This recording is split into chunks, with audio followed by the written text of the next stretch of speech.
उसके नाते से आपके साथ रूबरू हो रहा हूँ मैं। आपको जैसे मालूम है, हमने एक कार्यक्रम शुरू किया था, परिवार पहचान पत्र, जिसकी सर्वदूर उत्सुकता भी है, जानकारियाँ भी लोग ले रहे हैं, जिनको पता लग रहा है उसकी सराहना भी कर रहे हैं कि हरियाणा के हर परिवार का जो डाटा है वो हम योजनाओं को, लोगों के हित के लिए जो भी योजनाएं बनती है उन योजनाओं को बनाने के लिए उसका उपयोग करेंगे और हर किसी की आवश्यकताएं, हर किसी की क्षमताएं, आवश्यकताओं की पूर्ति के लिए सरकार योजनाएं बनाएगी और क्षमताओं का उपयोग कैसे किया जाए इसकी भी हम योजना बनाएंगे। प्रधानमंत्री जी ने ये कहा कि सबका साथ, सबका विकास, सबका विश्वास और सबका प्रयास, उसी के अंतर्गत ये सब योजनाएं हैं। तो अभी जो उसमें एक योजना जो हमने घोषित की है, मुख्यमंत्री अंत्योदय परिवार उत्थान योजना, उसका हेतु ये है कि अपने समाज के जो परिवार कम आय वर्ग के हैं, जिनको हम सामान्यतः भाषा बोलते हैं वो गरीबी रेखा के नीचे हैं, ऐसे परिवारों की आय के साधन कैसे बढ़ाए जाए। क्योंकि नौकरियों के बारे में हमको सबको विदित है कि हर किसी को नौकरी उपलब्ध कराना ये शायद कठिन काम होता है। उसमें जो सिस्टम से आएंगे उनको नौकरी मिलेगी, लेकिन जो रह जाते हैं उनको भी परिवार में कम से कम इतनी आय अवश्य हो जाए कि वो अपना जीवन यापन ठीक से कर सकें। हमने जो सर्वे कराया है उस सर्वे में 50,000 रुपया वार्षिक आय से भी नीचे के परिवार हैं, 1 लाख रुपया वार्षिक आय के भी नीचे के परिवार हैं। अभी 2 ही श्रेणियां हैं जिनको हमने अपने इस टारगेट में लिया है कि 1 लाख रुपए तक की आय के जो परिवार हैं उनको अवसर दिला करके कम से कम उनकी आय डबल हो जाए। 50,000 से नीचे के कोई 38,000 परिवार हैं, उनको 1 लाख तक कैसे पहुंचाया जाए, और 1 लाख से नीचे के हैं उनको 2 लाख तक कैसे पहुंचाया जाए। अर्थात हमारा जो 1,80,000 रुपये का ऑर्बिट है उससे पार किया जाए, बाहर किया जाए। उनको हम फिर बीपीएल ना कह करके उनको उससे ऊपर की लाइन पर ले जाएंगे। तो इसमें विभिन्न बैठकें हमारी हुई हैं, विभागों के साथ जो योजनाएं चल रही हैं उसकी समीक्षा की गई है, कितना लाभ लोग ले रहे हैं। लेकिन ध्यान में आया कि लोग लाभ नहीं ले पा रहे हैं, या तो उनको जानकारी नहीं मिलती या उनको उन योजनाओं को लेने में कठिनाई आती है। ऐसे ही बहुत स्कीम्स ऐसी हैं जो बैंकों से लोन भी लिए जा सकते हैं अपने व्यवसाय को बढ़ाने के लिए, वहाँ भी कुछ कठिनाइयाँ उनको आती हैं। तो हमने एक कंबाइंड एफर्ट, चाहे बैंक हैं, चाहे फाइनेंशियल यानी सर्विसेज देने वाले और संस्थान हैं, या हरियाणा की सरकार की स्कीमें हैं, केंद्र सरकार की स्कीमें हैं, या फिर व्यक्ति अपनी योजना से भी कोई नया काम करना चाहता है, उसका अपना अनुभव है, एक्सपीरियंस है, ट्रेनिंग है, कोई भी काम वो करे उसको कोई रिसोर्स की कठिनाई उसको ना आए। तो ऐसा एक सामूहिक प्रयास करने के बाद ऐसे सब लोगों को हम इनवाइट कर रहे हैं। उनकी सूचियां बन चुकी हैं।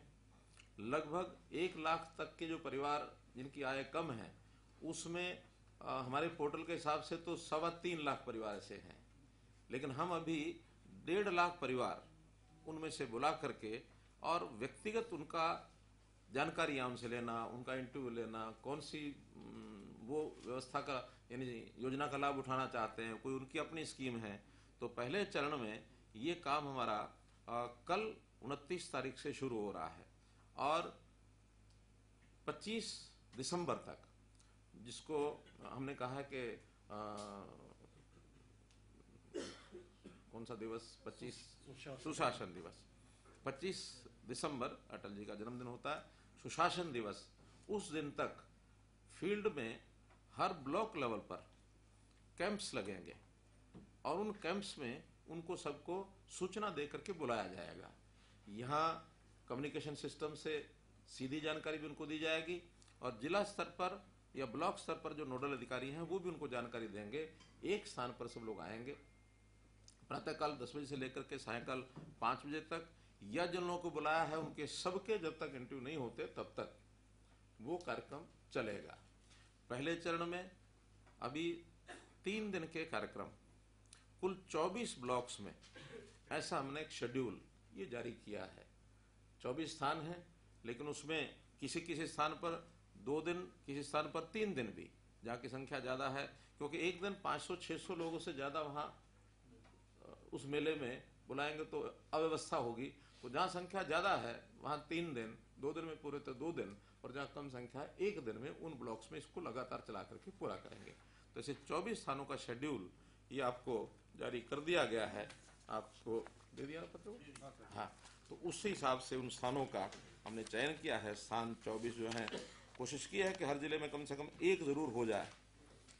अम्बाला कैंट है, भिवानी, फिर फरीदाबाद कॉरपोरेशन है, फतेहाबाद एमसी है, जाखल, फिर फर्रुखानगर, गुरुग्राम, सिसाई, हांसी और बास, जज्जर, जींद, कैथल, कुंजपुरा, थानेसर, नारनौल, नूंह, पलवल, कालका, पानीपत, बावल, रोहतक, सिरसा, गोहाना, बिलासपुर।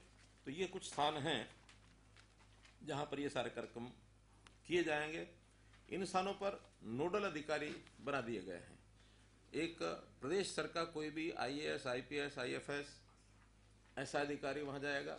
एक बार जिला स्तर पर भी नोडल अधिकारी DCs ने तय करके नाम भेजे हैं, वहाँ जिले में भी जो लोग हैं एक अधिकारी वो रहेगा। कुछ जो जनप्रतिनिधि हैं उनको भी सूचना हुई है, अपने अपने क्षेत्र में जो जनप्रतिनिधि भी जाना चाहे तो वो भी वहाँ जाएगा, दिन भर रहेगा। सोशल वर्कर, सोशल संस्थाएं जो इन कामों में सहयोग कर सकती हैं, ऐसी भी सूचना उनको दी गई है, वो भी ले जा करके कोई योजना में, क्योंकि जिस प्रकार के लोग आएंगे कई बार अपनी बात को ठीक से वो एक्सप्रेस नहीं कर पाते हैं, पढ़ाई लिखाई भी कम है, उनको योजनाओं का पता भी नहीं है, तो ऐसी सारी योजनाओं की सहायता करने के लिए इस प्रकार के सब लोग वहाँ उपस्थित रहेंगे। हमारी जो लोकल कमेटीज हमने बनाई हैं उनको भी सूचना दी गई है कि उनके लोग भी वहाँ उनके साथ रहें। अर्थात ये दिन भर एक मेला होगा। भले लाभार्थी यानी अपेक्षित जो हैं वो तो 500-600 ही हैं, लेकिन उनके साथ आने वाले लोग, सामाजिक कार्यकर्ता, फिर ये सेटअप के जो लोग हैं, कुल मिलाकर के शायद 500 की अगर जगह 1000 भी आ सकते हैं। तो दिन भर वो एक मेला टाइप का कार्यक्रम होगा। प्रयोग है, इस प्रयोग में पहले 3 दिनों में कितनी हमें सफलता मिलेगी, कितनी हमको कठिनाइयाँ आएंगी, कितने नए सुझाव आएंगे, उनको भी साथ साथ हर दिन वहाँ से जो इन्फॉर्मेशन आएगी, फीडबैक आएगा, उसके हिसाब से नई चीज़ें क्या करनी है। तो इस 3 दिन के बाद नया शेड्यूल 1-2 दिन का गैप डाल करके फिर जारी किया जाएगा, ताकि इन सब को हम 25 दिसंबर तक पूरा कर सकें। 180 के आसपास ये सब स्थान हैं जहाँ ये सब कार्यक्रम जो हैं किए जाएंगे। कुल कार्यक्रमों की संख्या तो ज़्यादा हो जाएगी, क्योंकि एक स्थान पर एक से ज़्यादा कार्यक्रम, जैसा मैंने बताया, वो भी होंगे। तो इस प्रकार से ये कार्यक्रम बनाया गया है। वहाँ पर व्यवस्थाएं सारी बता दी गई हैं उनको।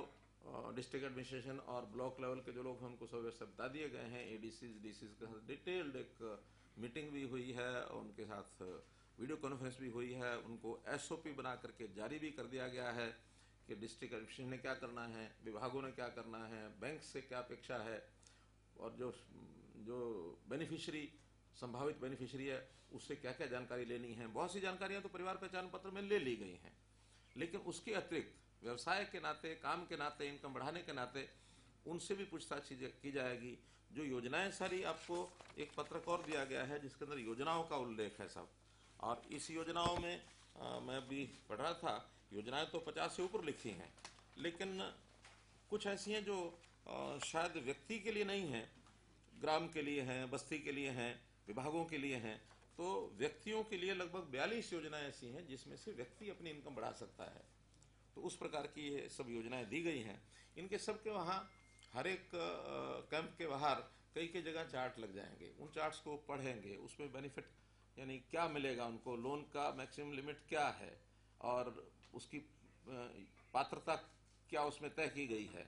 अलग अलग वर्गों के लिए, जैसे SCs के लिए कुछ योजनाएं हैं, BCs के लिए योजनाएं हैं, महिलाओं के लिए हैं, दिव्यांगों के लिए हैं, गरीबी के हिसाब से कुछ हैं, कृषि की अलग हैं, उद्योग की अलग हैं, लघु उद्योग जो है MSME है उसकी अलग हैं, और स्किलिंग की योजनाएं अलग हैं। 3 महीने का स्किलिंग का कोर्स करने के बाद उनको कोई ना कोई व्यवसाय करने में आगे कैसे सुविधा मिलेगी। तो ऐसे एक मल्टीपल एक जिसको कहना चाहिए एक अफेयर्स, ये इसके अंदर बताए गए हैं।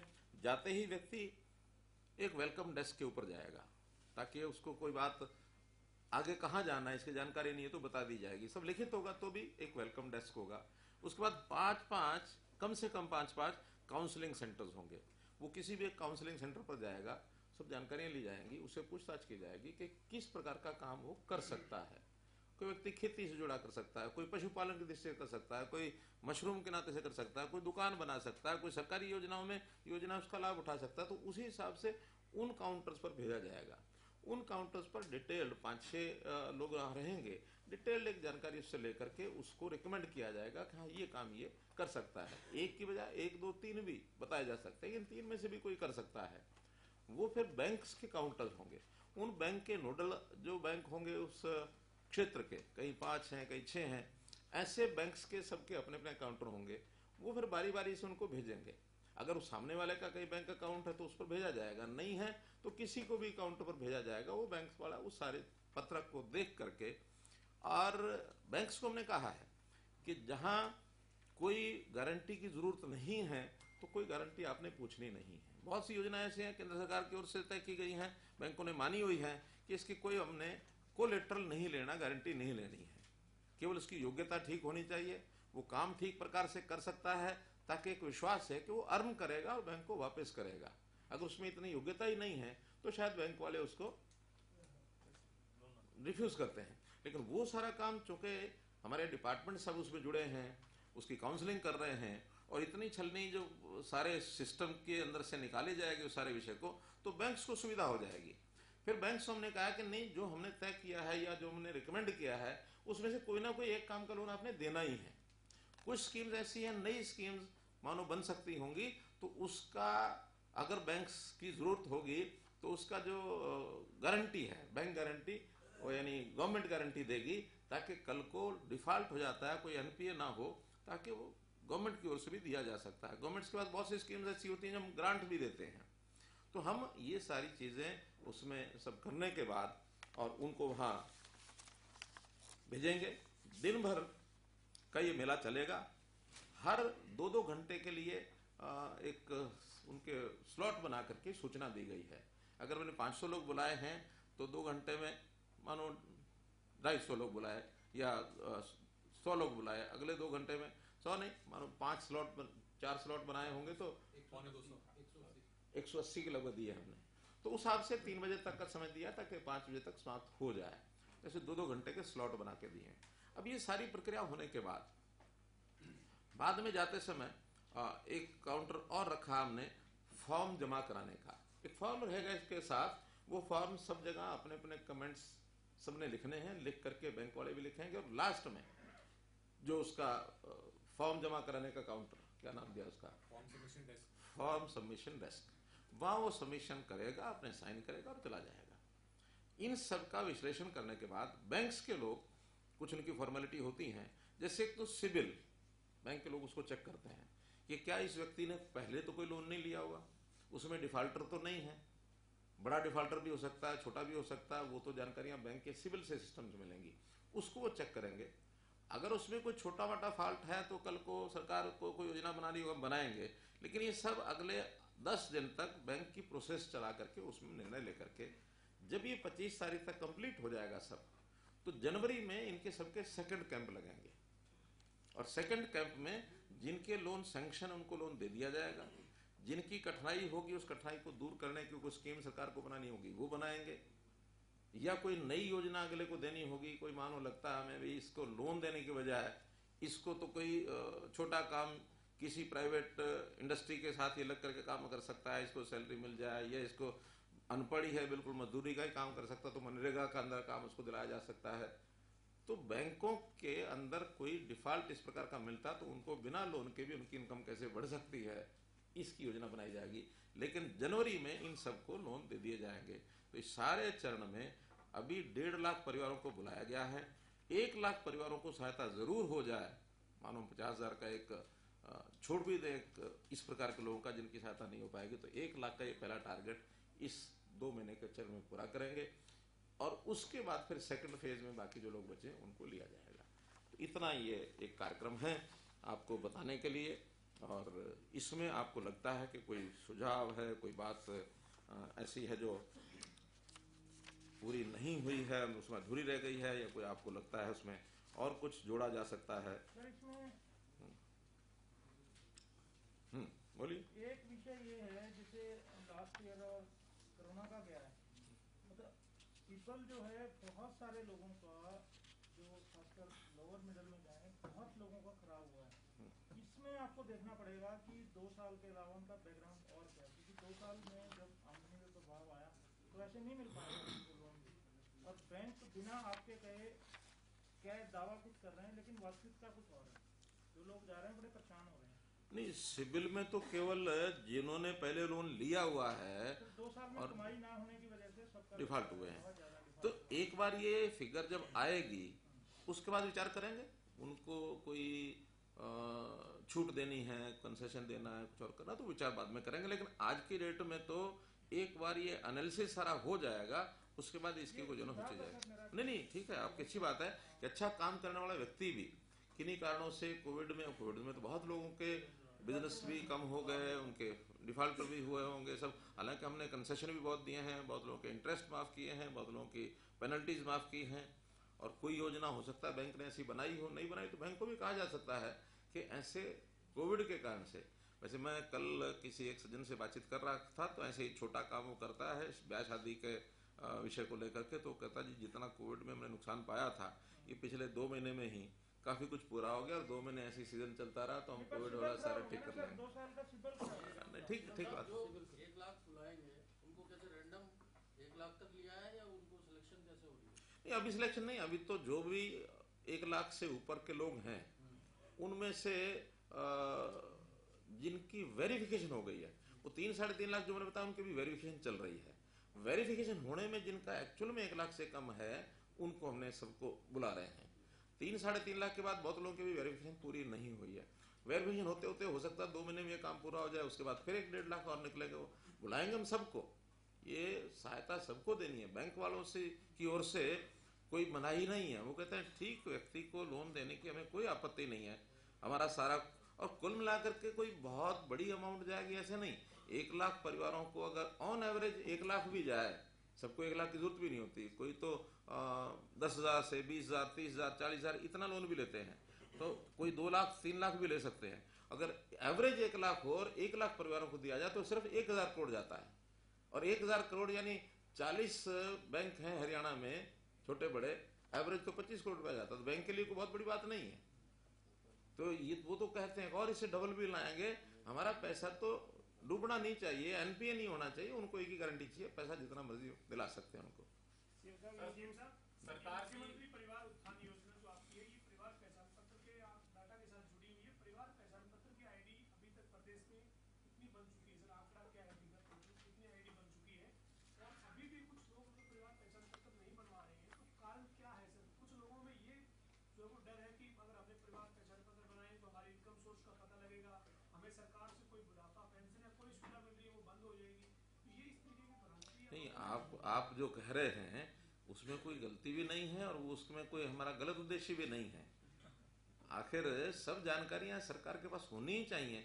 कोई व्यक्ति अच्छा पैसा कमा रहा है और उसको छुपा करके और सरकार की योजना का लाभ ले रहा है, तो वो ले रहा है, इसका इनडायरेक्टली असर क्या जा रहा है कि जिसको मिलना चाहिए उसको नहीं मिल रहा है, किसी का हिस्सा मारेगा खुद लेगा। तो ये चीजें हमको एक उसकी उद्देश्य अल्टीमेटली तो ये है ही है कि पात्र व्यक्ति योजनाओं का लाभ ले, अपात्र व्यक्ति न ले। तो इसलिए वो बहुत सारी समस्याओं का धीरे धीरे पटाक्षेप हो रहा है। बहुत ऐसे विषय हमने देखा है कि जब जीएसटी का इरा शुरू हुआ था, तो जीएसटी लोगों ने क्यों उसका विरोध किया था, यही कि सारी चीजें बतानी पड़ेंगी। अब वो उस समय विरोध करने वालों ने किया, लेकिन जीएसटी लागू हो गया। आज वही लोग प्रसन्न है, वही लोग कहते नहीं अच्छा हो गया, 2 भैया नहीं बनानी पड़ती, एक ही वही से काम चल जाता है। तो इसलिए ये शुद्धता जीवन में आनी चाहिए। अब इसमें आएगी सहज सहज। अगर हम कोई दंडात्मक कार्रवाइयां शुरू कर देते हैं तो फिर तो जनता में रोष ज्यादा आता है। अब उनका भय है जब चीजें अच्छी शुरू हो जाएंगी तो उसमें से लोगों को चयन करना पड़ेगा कि ये अच्छा है कि ये अच्छा है। तो अच्छा तो निश्चित रूप से परिवार पहचान पत्र के साथ, और ये परिवार पहचान पत्र के साथ जुड़ के ही ये सारी बातें चलेंगी, उसमें ही सारा डाटा मिलेगा। इनकम वेरिफिकेशन भी उसी में से होगी, परिवार के कितने सदस्य हैं, कौन कौन पढ़े लिखे हैं, कौन क्या काम कर सकते हैं, वो सारी चीज़ें, पहले से व्यवसाय क्या है, पैतृक व्यवसाय के हिसाब से भी कई बार पता लगता है कि जैसे मानो पिता किसान है, बेटा अभी बेरोजगार है, तो कृषि से जुड़े काम वो बहुत आसानी से कर सकता है। और कम से कम 15-20 योजनाएं तो ऐसी हैं जो कृषि से जुड़ी हुई है।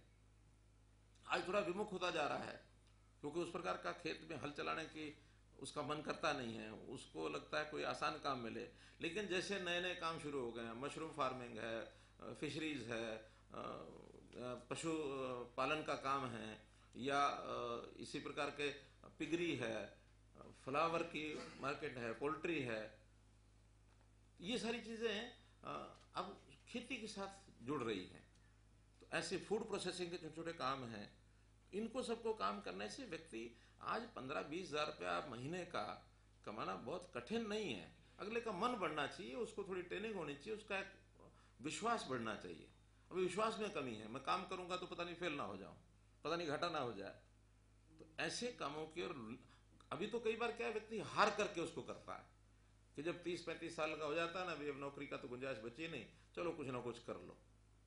हमारा तो कहना है कि एंटरप्रेन्योरशिप ये शुरू में ही 20-25 साल के अंदर जिस प्रकार की नौजवान के अंदर क्षमता होती है, उसमें एंटरप्रेन्योरशिप की भावना आ जाए तो बहुत छोटे छोटे काम करके बहुत लोग आगे बढ़ गए। अब ये स्टार्टअप योजना जो शुरू की गई है, स्टार्टअप योजना का मतलब ये है कि भी कहीं से भी स्टार्ट करो, छोटे काम से शुरू करो।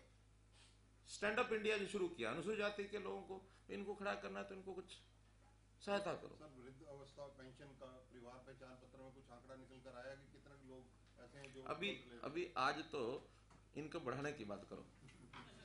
सर, कुछ ऐसे परिवार हैं जो बागड़ी लोहार हैं, बेघर हैं, जिनके आज तक मकान नहीं है, क्या उन लोगों की पहचान, परिवार पहचान पत्र बन पाएंगे, वो स्कीम में आएंगे? बन पाएंगे। मकान अपना नहीं भी कहीं एक जगह है, बच्चे पढ़ते होंगे, कोई उन्होंने राशन कार्ड बनवा रखा होगा, यानी 4-5 साल से अगर वो यहाँ रहता है और उसका कोई भी प्रमाण है तो उसका परिवार पहचान पत्र बनेगा। 5 साल से कम का भी है तो उसके लिए अलग से हम टेम्परेरी रजिस्ट्रेशन दे रहे हैं कि 5 साल पूरे होते ही जब ये यहीं टिका रहेगा, फिर नहीं चला जाएगा, तो बन जाएगा। सर, सरकार की मंशा तो बिल्कुल सही रहती है योजनाएं बनाने के वक्त, लेकिन अभी जैसे आप बता रहे हैं कि परिवार पहचान पत्र जो बन रहा है, इससे जैसे वृद्धावस्था पेंशन की बात करी है इन्होंने, उसमें बहुत सारे लोग ऐसे भी हैं जिनकी इनकम अच्छी है और पेंशन सरकार से नौकरी के बावजूद भी ले रहे हैं और पेंशन भी ले रहे हैं। वेरिफिकेशन जो चल रही है इनकम की, वो ठीक से हो रही है, कहीं दिक्कत नहीं है। मैंने, क्योंकि अब लिखने में तो जो मर्जी लिखा दे, सेल्फ डिक्लेयर्ड है। एक परिवार ने लिखा है कि उसकी 96,000 रुपया साल की इनकम है। अब वो 96 इसलिए कि विश्वसनीय आंकड़ा बन जाता है, कई बार वो बाटा वाले 4 रुपये 95 पैसे 32 रुपये 95 पैसे लिखते, तो उन्होंने लिखा 96,000 रुपये इनकम है। अब संयोग से कभी कभी मैं फ़ोन कर लेता हूँ, अब उसके सामने लिखा हुआ क्या है कि सेंट्रल गवर्नमेंट एम्प्लाई। माथा ठन का भी सेंट्रल गवर्नमेंट एम्प्लाई 96,000 का मतलब क्या? मैंने उठा करके जो टेलीफोन नंबर लिखा हुआ व्यक्ति का, उसको फ़ोन मार दिया। कौन बोल रहे हैं? नाम पूछ लिया कि हम बोल रहा हूँ। आप कौन बोल रहे हैं? मैं कहा मैं सीएम ऑफिस से उनका आदमी बोल रहा हूँ। मैं सीएम बोल रहा हूँ ये तो नहीं कह सकता था, लोग अनजान आदमी। आपको करूँगा तो आप पहचान लेंगे, लेकिन वो कोई गांव में बैठा है, इधर बैठा है, सब पहचानेंगे संभव नहीं है। खैर, सामने वाले ने कहा कि, मैंने कहा क्या करते हैं? कि जी मैं सीआरपीएफ में हूँ। सीआरपीएफ में हूँ तो कहाँ ड्यूटी है आज? अभी कहाँ से बोल रहे हैं? कि मैं घर आया हुआ हूँ, छुट्टी हूँ। मैंने कहा आपका परिवार पहचान पत्र बन गया? कि नहीं, मेरा आधार कार्ड तो बना हुआ है, परिवार पहचान पत्र में तो डाटा मेरे पास था सारा, उसके परिवार के सदस्य ये हैं वो हैं, सारा वो सेंट्रल गवर्नमेंट एम्प्लाई है। लगता है कि किसी परिवार के दूसरे सदस्य ने बनवा दिया, उसको पता ही नहीं है। मैंने कहा तुम्हारी सैलरी कितनी है? कि जी 60,000 रुपये महीना। अब 7,20,000 रुपये उसकी सैलरी है साल की। अब ऐसी ऐसी चीजें हैं ध्यान में आती हैं, तो अब वो धीरे धीरे डाटा जो है गोल्डन हो रहा है। एक क्लैरिटी इसमें और है, जैसे दिव्यांग है मान लीजिए, और दिव्यांग जो है परिवार की इनकम तो ठीक है, लेकिन दिव्यांग तो इंडिपेंडेंट अगर उसने जिंदगी जीनी है अपनी, तो माँ बाप तो सारी जिंदगी साथ नहीं रहेगा। देखिए, वो तो परिवार अभी जब तक एक इकाई है तब तक तो हम केवल परिवार को ही मानेंगे। हाँ, उसकी अगर कल को ये जानकारी मिलती है कि परिवार उसको सपोर्ट नहीं कर रहा है, काम तो उसको भी देना ही हमने। अभी यह है कि वो अपनी योग्यता के हिसाब से आएगा, लेकिन जिसके परिवार की आय बहुत कम है, हमारी ड्यूटी हम समझते हैं कि पहली ड्यूटी उनके लिए है। काम तो हर किसी को मिले, हम किसी को मना नहीं कर रहे कि काम मत करो, अपनी योग्यता के आधार पर सब लोग करते ही हैं, पढ़ाई भी कर रहे हैं, कौशल भी सीख रहे हैं, एग्जाम भी देते हैं, नौकरियां भी हैं, उनकी रिजर्वेशन भी है, उसमें सब ले आएंगे। और उसके बाद भी वो अगर कोई काम करना चाहता है तो इस स्कीम के अलावा भी उनके लिए योजनाएं हैं, बैंक में जाएगा तो उसको लोन मिल ही जाएगा। हम प्रयत्न करके अभी उनको नहीं बुला रहे, बुला उन्हीं को रहे हैं जिनके परिवार की आय बहुत कम है, क्योंकि अल्टीमेटली सफरिंग इसकी ज्यादा है।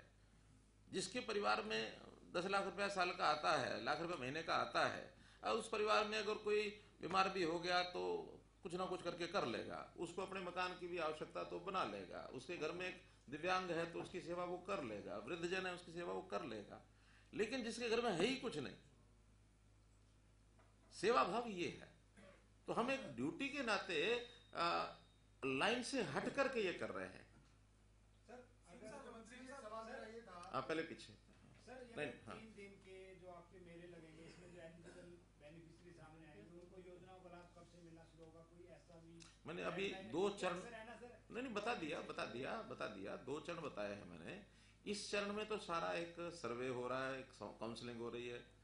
जनवरी में इन सबको लोन्स वगैरह बांटने का कार्यक्रम करेंगे, अर्थात जब जनवरी में हमारा काम पूरा हो जाएगा फिर तो उसने ही करना है। तो ये इस चरण का तो 2 महीने का हमने कर दिया है। हाँ, जो रह जाएंगे उसके बाद क्यों रहे हैं, किन कारणों से रहे हैं, उसको बाद में देखेंगे। जैसे कारण ने बताया कि हो सकता है सिविल में ही उसको बाहर कर दिया जाए कि भाई तुमने तो 2 लाख रुपया लिया था, वही पैसा नहीं आया है इसलिए नया नहीं दे सकते। अब ऐसे सब परिवार की योजना बनाएंगे। अभी इसलिए हमने बड़ा टारगेट नहीं रखा है, यानी 3 लाख में से अभी 1 ही लाख, पहले एक बार जिनको हम कर सकते हैं उनको तो करवाए, फिर जिनका नहीं हो रहा है तो उनकी योजना अलग से बनाएंगे। हम चाहते ही हैं हर किसी की कठिनाई ये दूर कैसे हो, सहानुभूतिपूर्वक विचार करने का काम तो हमारा है सबका, लेकिन योजना तो सरकारी बनेगी, योजना बनेगी तो आगे बढ़ाएंगे बात। नेशनलाइज्ड बैंक ही होंगे या कोऑपरेटिव बैंक भी होंगे सर? अभी तो कोई भी होगा, जो योजनाएं लागू होती हैं सब बैंकों को होते सब होंगे, कोऑपरेटिव भी होगा वो भी होंगे। जो परिवार पहचान पत्र का हमने आईडी बनवाया, 55 लाख परिवार के आसपास मान लेते कि कितने लोग हैं और उसमें से कुछ अप्लाई करेंगे। 70 लाख परिवार हैं और 65 लाख के आसपास रजिस्टर हो चुके हैं। 5 या 6 लाख परिवार ऐसे हैं जो अभी वो भी आगे हो जाएंगे। हाँ। लेकिन मेरा पॉइंट उसमें ये था हाँ। कि 1,80,000, क्योंकि हम एक सीमा रखते हैं बीपीएल की, तो सेल्फ डिक्लेरेशन जो है 65 लाख परिवार में से कितनों ने किया कि 1,80,000 हमारी, हालांकि वेरिफिकेशन हो रहा है पर सेल्फ डिक्लेरेशन अभी हमने सिर्फ 1 लाख तक जिन्होंने सेल्फ डिक्लेयर किया है उसी पर आगे बढ़ रहे हैं। इससे ऊपर जब हमने भी कुछ करना नहीं है तो चल रहा है बीपीएल का लाभ ले रहे हैं और हमने कहा 1,80,000 तक के लोग बीपीएल में शामिल होंगे, वो भी हमने कहा है कि हमारी वो बात का विषय है। अभी तो जिनकी इनकम बढ़ानी है उनकी बढ़ाए ना।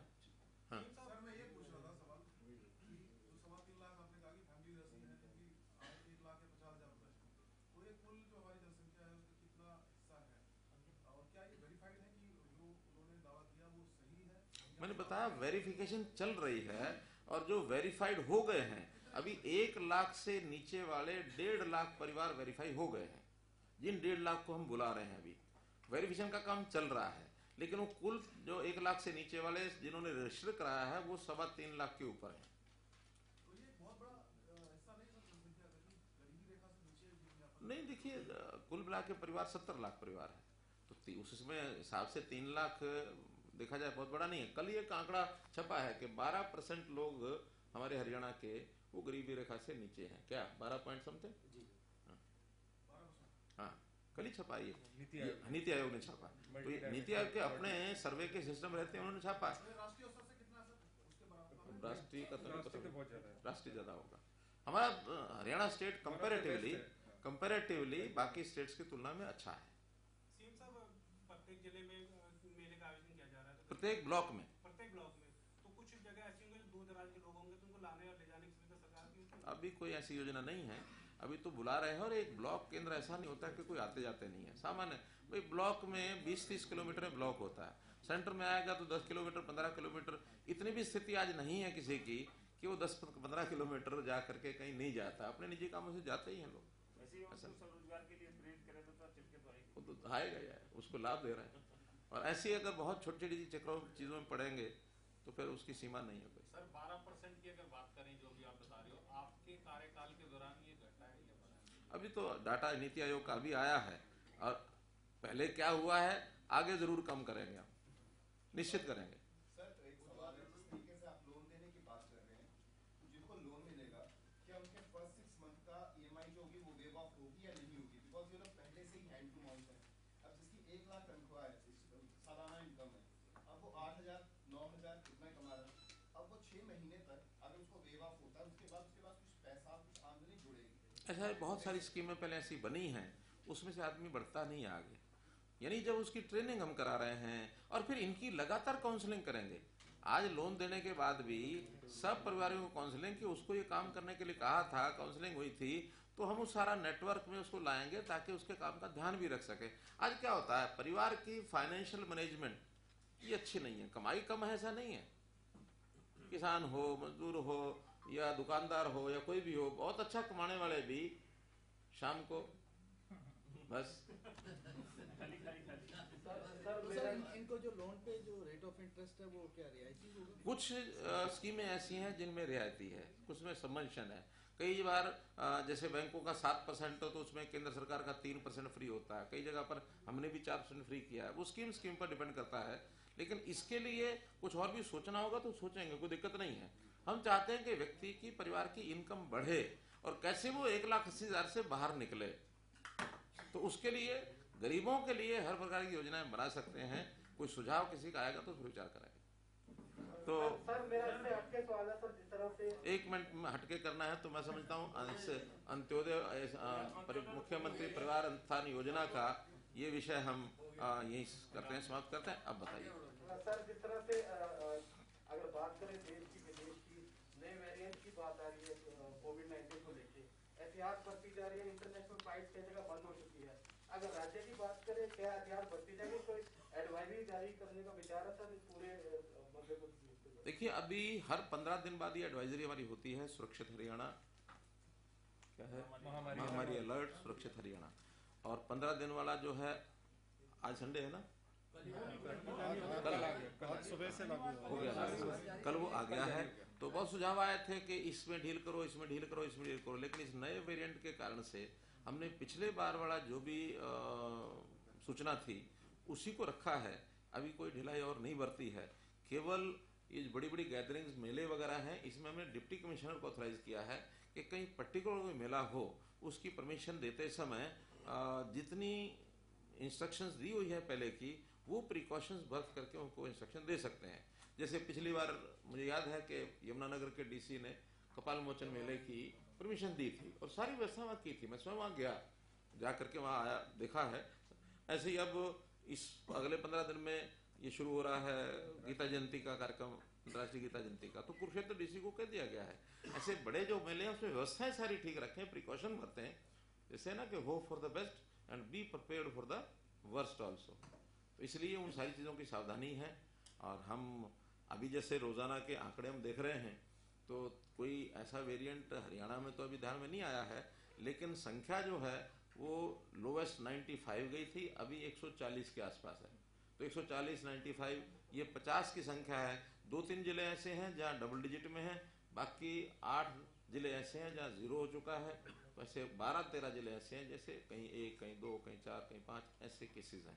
मैं रोजाना उसको ऑब्जर्व करता हूँ, देखता हूँ कि आज कहाँ केसेस बढ़ गए, कहाँ घट गए। कहीं भी अलार्मिंग पोजीशन ध्यान में आएगी तो immediately we would be on our heels. Sir, जिस तरह से प्रधानमंत्री महोदय ने बैठक करी है कल और सारे प्रबंध जो स्वास्थ्य की दृष्टि से थे मैक्सिमम, क्या हरियाणा ने कोई ऐसा प्लान किया है कि आने वाले दिनों में बैठक बुलाई जाए अस्पतालों में? क्या व्यवस्था, क्योंकि जिस तरह से कोरोना फैला हो तो सबको अभी तक हमारा हेल्थ डिपार्टमेंट है ये रेगुलरली उसको सारे को ऑब्जर्व कर रहा है। कोई अलार्मिंग पोजीशन आएगी तो फिर हम चीफ सेक्रेटरी लेवल पर, जैसे पहले बीच बीच में अपने मीटिंग्स करते थे, तो ऐसा कोई भी अगर विषय आएगा तो जरूर करेंगे। अभी तो हेल्थ डिपार्टमेंट जो है रेगुलर मॉनिटर उसकी कर रहा है। सर, एचपीएससी का जो पूरा मैटर जिस तरीके से सामने आया है उसमें कुछ बातें सामने आई कि जब ये पूरी कार्रवाई करनी थी उस वक्त विजिलेंस चीफ जो है उन्होंने आपसे भी बात की। सिलसिलेवार तरीके से आप बता सकें आपने किस तरीके से जीरो टॉलरेंस को इसमें चलाया, किस तरीके से आपने आदेश दिए इस पूरे प्रकरण में? इसकी शुरुआत होनी चाहिए। देखिए, कुछ बातें तो ऐसी होती हैं इन्वेस्टिगेशन के दौरान खुलासा नहीं किया जाता है, लेकिन जो बातें विजिलेंस के इस सारे विषय में ओपन करता है, जो उन्होंने ओपन कर दी वो मैं बता सकता हूँ। यानी कुल मिलाकर के एक उनको लीड मिली जिसमें से किसी एक व्यक्ति से पैसा मांगा गया, और जानकारी उनको कहाँ से मिली, क्या ले मिली, मुझे मालूम नहीं। और मुझे उसी दिन उन्होंने बताया कि एक ऐसा केस हमारे ध्यान में आया है, हम उस पर रेड करने जा रहे हैं। उन्होंने कहा जरूर करनी चाहिए, और इसमें तार कहाँ कहाँ तक जुड़े हैं सारे आगे तक बढ़ाने चाहिए। वो यहीं कहीं पंचकुला में 10 लाख रुपया देते हुए किसी एक व्यक्ति को 20 लाख देते हुए पकड़ा, और उसको पकड़ करके इंटरोगेट किया। तो फिर वो लाइन पहुंची झज्जर, वो जो अश्विनी शर्मा नाम आ रहा है, वहां से 1 करोड़ कुछ लाख रुपया उसके घर से बरामद हुआ। उसको उसी समय पैसों समेत उठा लिया, और किसी को जानकारी उस समय तक नहीं थी। और उठाने के बाद उसको इंटरोगेट किया तो उन्होंने कहा कि ये पैसे मुझे डिप्टी सेक्रेटरी है उसको पहुंचाने हैं। उनका कैसे पहुंचाते हो कि मैं हमेशा फ़ोन करके उनको बताता हूं, जहां वो कहते हैं वहाँ पहुंचा देता हूं, यानी करो फ़ोन। उसमें फ़ोन किया गया, तो फ़ोन किया तो उन्होंने कहा कि अभी तो मैं ऑफिस में बैठा हूँ, और पहले जब पैसे उसने लिए ऑफिस में कभी नहीं लिए। उसने कहा कि अभी ले आओ, ऑफिस ले आओ। तो ये 2 ब्रीफ केस में ले जा करके, एक अलग आदमी दूसरा अलग आदमी, तो इसके ऊपर सारा उन्होंने ट्रैक किया, ऑब्जर्वेशन की, और जब दूसरा उनको बैग दिया तो उसी समय उसको रंगे हाथों पकड़ लिया गया, और वो पैसे बरामद किए। उस दिन से वो भी अंदर है। फिर उसको इंटरोगेट करने के बाद कोई तीसरा स्थान, क्या नाम बताया था, हाँ उसका दोस्त, तो वो घर कोई उसके घर गए, वहां से फिर पैसे बरामद किए। ऐसे लगभग 4 करोड़ रुपए के आसपास इंटरोगेशन में, 3 करोड़ 60 लाख, चलो 364, मतलब एकदम एग्जैक्ट तो मैं तो ना देखे हैं ना मुझे मालूम है, लेकिन इतना जो जानकारियां मिली हैं वो यहाँ तक मिली हैं।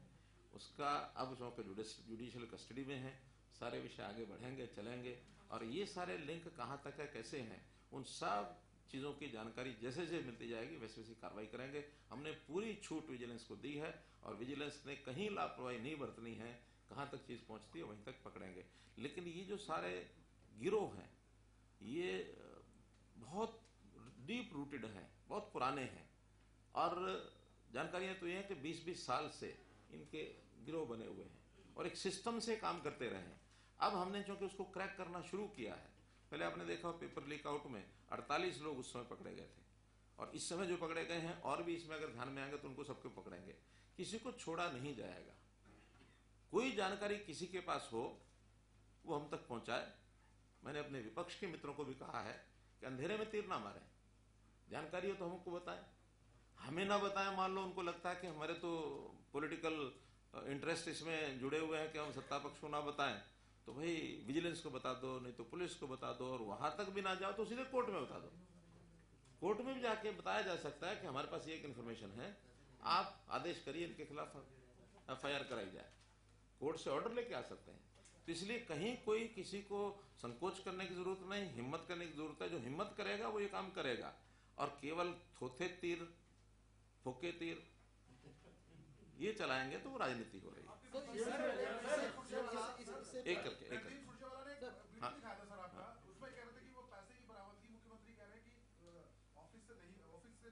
देखिए मैंने दोनों बातें आपको बता दी हैं। वो वीडियो जिस दिन यहाँ थी मीटिंग हमारी हाई पावर ऑफिसर्स कमेटी की, यही नीचे ही बात हुई थी वाइट में, तो उन्होंने मुझे कहा कि ऑफिस में पकड़े गए हैं। मैंने कहा घर से पकड़े गए हैं। अब वास्तव में तो घर से ही पकड़े गए थे, ऑफिस में तो बाद में ट्रैक करते हुए वहां पहुंचे, और ये अगले दिन मैंने सारा खुलासा कर दिया, बता दिया। तो बात मेरी भी ठीक है, बात उनकी भी ठीक है। मैं ये कहूँ दोनों की गलत है, ठीक नहीं है, उनकी भी ठीक है, मेरी भी ठीक है। तो इसलिए किसी को बचाने की आवश्यकता नहीं है। वो तो उस ट्रैप में ऑफिस में पहुंचे, पहले कभी उसने पैसे ऑफिस में नहीं लिए, संयोग से जब उन्होंने फोन करा लिया, हो सकता आगे पीछे फोन करते हो, ऑफिस में नहीं करते हो, वो चूंकि ऐसा समय था जब ऑफिस में बैठे थे उन्होंने कहा यहीं ले आओ। अब लालच तो लालच है, उसको लालच है, पता नहीं बाद में आए ना आए। एक मिनट, हाँ पीछे एक सवाल है सर इधर, एक मिनट। सर जो डिप्टी सेक्रेटरी का जो पद है, इससे पहले बता रहे थे कि ये पद भी क्रिएट किया गया, अभिनंदन को यहाँ बिठाया गया, और इतने बड़े मंसूबे कैसे हो सकते हैं कि HPSC के दफ्तर में 2 अटैची उतने पैसे बना दिए जाए एक डिप्टी सेक्रेटरी। मैंने बताया ये तो सडनली, चूंकि उसी समय का ऑपरेशन विजिलेंस ने करना था, और उसके मन में आया कि ठीक है अगला भेज रहा तो मैं ले लूं, तो छूटे थोड़े कहीं गए थोड़े ही वो। और कोई घटना इस प्रकार की ऑफिस में कभी आज तक हुई नहीं, क्योंकि वो उस दिन उस ट्रैप में आए थे, आ गए, और वो उन्होंने कर लिया वहां। उसमें क्या है, ये जो दोनों संस्थाएं हैं, HPSC है चाहे SSSC है, तो इसमें कुछ लोग मान लीजिए अपने मंसूबे जैसे 20 साल से आप बता रहे हैं, तो कुछ लोग अपने किसी सिंडिकेट के तहत वहाँ डेपुटेशन करा के चले जाते हैं, तो कोई मैकेनिज्म इन फ्यूचर होगा कि वहाँ अच्छी छवि के लोग बैठे हैं? और इससे भाई अगर कोई आपका सुझाव है कि ये मैकेनिज्म हो सकता है तो उसको फॉलो करेंगे। हम तो अपने तरीके से जिसके बारे में ये होता है कि अच्छा आदमी है, ईमानदार आदमी है, चाहे वहाँ मेंबर्स हैं चाहे वहाँ अधिकारी हैं, वो ठीक लगने चाहिए। अब उस असेसमेंट में किसी का रिकॉर्ड गलत होगा तभी तो पता लगा इसका रिकॉर्ड गलत है। किसी के रिकॉर्ड के बारे में यह है कि ये तो अच्छा रिकॉर्ड है, अब उसके अंदर क्या है। अब आज इतने सारे हम लोग बैठे हैं, बाहर तो जो बोल रहे हैं सब सुन रहे हैं, जो प्रश्न है वो भी आ रहे हैं, सब जा रहे हैं, लेकिन अंदर किसके क्या है ना मैं जानता ना आप जानते। सर ये एग्जाम जो क्वेश्चन मार्क में आए क्या दोबारा होंगे या ये एज इट इज रहेंगे? ये अब कमीशन फैसला लेगा कि उसका लाभ किसको मिला, किसने लिया किसने नहीं लिया। अगर उसमें से लाभार्थी इस नकल के कारण से कुछ ज्यादा हुए हैं तो उस हिसाब से निर्णय लेंगे, और इसके कारण से लाभार्थी कोई नहीं हुआ, क्योंकि जब से हमने ये शुरू किया है मिशन मेरिट, इसके बाद भी एक मानस जो बना हुआ रहता है, बहुत अच्छा मेरिट वाला भी उसको भी लगता है हूं तो मैं होशियार, लेकिन फिर भी पता नहीं हो गया कि नहीं होगा, कोई मिल रहा है गारंटी दे रहा है तो चल भाई दे दो, उसको भी दे दो। ये विषय कई जगह ये भी चलते हैं, और इसमें कितने लोगों के पैसे गए और कितने लोगों को उसमें से अपने आप नौकरी मिली, कितनों को इसके कारण से मिली, इसके सारे प्रबंध हमने जितने किए मैं तो वो बता सकता हूँ। ग्रुप सी और डी में इंटरव्यू खत्म किया, आखिर इंटरव्यू लेने वाला ही तो लाभ दे सकता है उसको, एग्जाम तो किसी और ने लेना। इंटरव्यू वाला जिसके मन में है, जिसके मन नंबर दे दिए, क्योंकि हमने तो एग्जाम के बाद इंटरव्यू समाप्त किया। एक समय ऐसा था कांग्रेस ने तो इंटरव्यू रख लिया, एग्जाम समाप्त कर दिया, ये किया ना, हाँ इंटरव्यू रख लिया एग्जाम खत्म कर दो। अरे भी उसका सामने वाले का पता तो एग्जाम में लगेगा, इंटरव्यू का पता लगेगा। इंटरव्यू में तो पता लगता है जिन्हें इंटरव्यू लेना कितने देना कितने नहीं। 28-30 नंबर इंटरव्यू के, बाद में 20 हो गए। फिर हाई कोर्ट सुप्रीम कोर्ट ने निर्णय दिया कि नहीं 12.5 से ऊपर नहीं होना चाहिए। हमने उनके 12.5 HPSC के 12.5% किए, और फिर उनको और कहा कि भी इसमें हम कैसे डिस्क्रिशन कम कर सकते हैं। डिस्क्रिशन पहले होती थी एक ही मेंबर की, तो उन्होंने फार्मूला अपना निकाला, एक मेंबर के हाथ में है, क्वेश्चन पूछने वाले 4 लोग हैं लेकिन नंबर देने वाला एक है, तो उसके मन में जो उबाल उठ गया, दे दिया। तो उन्होंने कहा कि ठीक है 4 नंबर देंगे, 4 नंबर देंगे, तो उसमें एक लिमिट भी लगा दी कि भी इससे कम नहीं देंगे, इससे ज्यादा नहीं देंगे। तो अल्टीमेटली जो स्लॉट है 5-6 नंबर का और 4 आदमी दे रहे हैं, तो एक आदमी के हाथ में कितना रह गया, 1.5%। तो कितना स्क्वीज किया है केवल इसलिए कि इसके अंदर गड़बड़ ना हो। हाँ हमने जो किया इसके अलावा कि गरीब आदमी है जिसके परिवार में एक भी नौकरी नहीं है, उसको थोड़ा सा प्राथमिकता दी जाए, और घोषणा करके दी, नियम बना के दी, कोर्ट से पास हुआ कि इनको 5% एक्स्ट्रा दे दो। अब है तो ये फेवर, लेकिन फेवर क्यों की कि इन परिवारों का अधिकार पहले बनता है। तो कुल मिलाकर के मंशा हमको ये देखनी है, उस मंशा को ठीक करते हुए जहां गड़बड़ होगी हमारा काम है पकड़ना, हम पकड़ेंगे। जो चीजें अभी सामने आ रही हैं, जो चीजें अभी सामने आ रही हैं सर, वो पहले भी होती रही होंगी। मैं कहता हूं कि 11 भर्तियां ऐसी कांग्रेस के टाइम की जो रद्द हुई, कोर्ट ने रद्द की, वो इन्हीं कानून से की। और अब हालांकि हमारे ही समय में हमने जिनको सपोर्ट किया ऐसे भी मुख्यमंत्री, क्योंकि चीजें तो उनके इर्द गिर्द चलती हैं, 10 साल की जेल में चले गए, इन्हीं चीजों के कारण से गए। हमारी तो एक भी भर्ती रद्द नहीं हुई, हालांकि कोर्ट में जा रही हैं। जिसको भी लगता है, जिसको जो लगता है कि मैं नहीं चयन हुआ, चयन नहीं हुआ तो मैं कोर्ट में जाऊं, ये 100 रुकवा दूं, एक बार रुकवा तो सकता है, लेकिन कोई रद्द तो नहीं हुआ आज तक।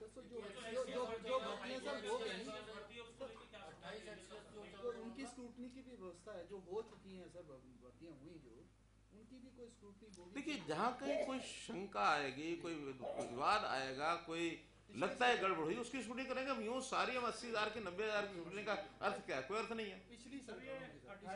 नहीं देखिए उसमें भी कोई शिकायत आएगी, अदरवाइज फिर आप ही लोगों में से कहेंगे कि पॉलिटिकल वेंडेटा है। पॉलिटिकल वेंडेटा नहीं है, गड़बड़ मिलेगी उसको बर्दाश्त करेंगे नहीं। जो सबसे बड़ा विषय इसमें निकल गया है, वो जगदीप सुरजेवाला जी ने प्रेस कॉन्फ्रेंस में कहा था कि सारा कुछ प्राइवेट एजेंसीज कर रही हैं, पेपर ऑनलाइन पोर्टल हो रहा है, वो तो HSC के माल लेता है, डायरेक्ट लेता है, लेकिन पेपर कराना, पेपर उसकी मार्किंग करना, स्कैनिंग पहले कौन करता था? पहले कौन करता था? पहले डिपार्टमेंट करते थे, डिपार्टमेंट करवाते थे। उनका ये कहना है ये एजेंसियां तो सारी प्राइवेट लगाई जाती थी। आखिर वहां पर मान लो कोई ये लगाए जाते हैं क्या जैमर, अब जैमर तो प्राइवेट ही मिलेंगे, सरकारी इतने हैं नहीं। पेपर स्कैन करना, पेपर मार्किंग करना, पेपर सेट कराना, ये पेपर सेट कराना, पहले भी पेपर सेटर ही होते थे। ये सीक्रेसी को बनाए रखने के लिए ऐसी जगह से कराया जाए जो किसी को पता ना लगे। अब वो सारे देश में करा रहे हैं, सब एजेंसीज कराती हैं। वैसा नहीं कि कोई प्रदेश अपने आप बनाता है। अगर हम मान लो मेरे ही ऑफिस में 4 लोग बनाने लग जाएंगे तो बाहर से नहीं निकलेगा क्या? या ये IAS लॉबी के लोग बनाने गए, इनके क्लर्क वो क्या बाहर नहीं निकाल देंगे क्या? जारी रहेगी ना। प्राइवेट सीक्रेसी को बनाए रखने के लिए जो बढ़िया से बढ़िया होगा वो करेंगे। क्योंकि अखबार में ये छपा था कि मुख्यमंत्री जो है वो उन्होंने निर्देश दे दिए हैं कि इसको सबको बंद कर देंगे, सब कुछ अपना छपवाएंगे, ऐसा कुछ अखबार में। अब वो कहने वाले छापने वालों पर तो मेरा कोई बस चलता नहीं है। कोई कुछ भी कह दे, कोई कुछ छाप दे। जो मामला है जो इस दौरान 28 STS का मामला है, उस पर क्या फैसला होगा? ये कोर्ट का उसमें चल रहा है। कोर्ट क्या निर्देश देता है उस पर देखेंगे। पीछे हाँ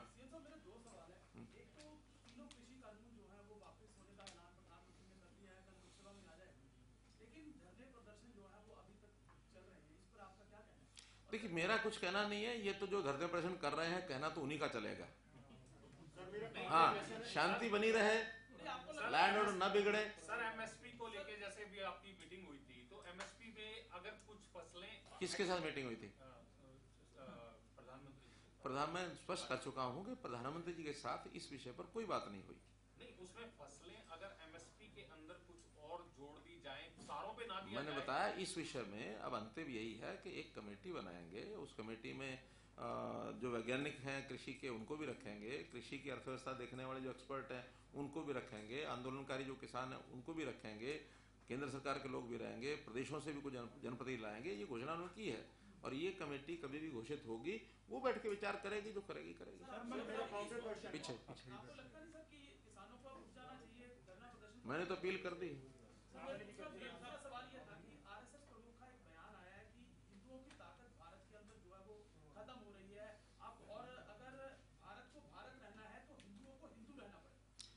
संघ का स्पोक्स पर्सन कोई होगा तो वो बताएगा।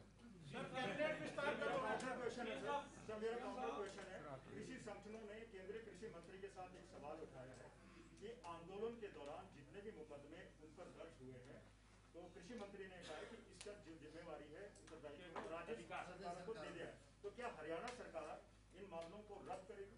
जब ये सारा विषय फाइनलिटी की ओर जाएगा और केंद्र सरकार क्या कहेगी उस हम देखेंगे। सर कैबिनेट का विस्तार, सस्पेंस में आपको भी आनंद, हमको भी आनंद। धन्यवाद। पर ये सर ये आज था कि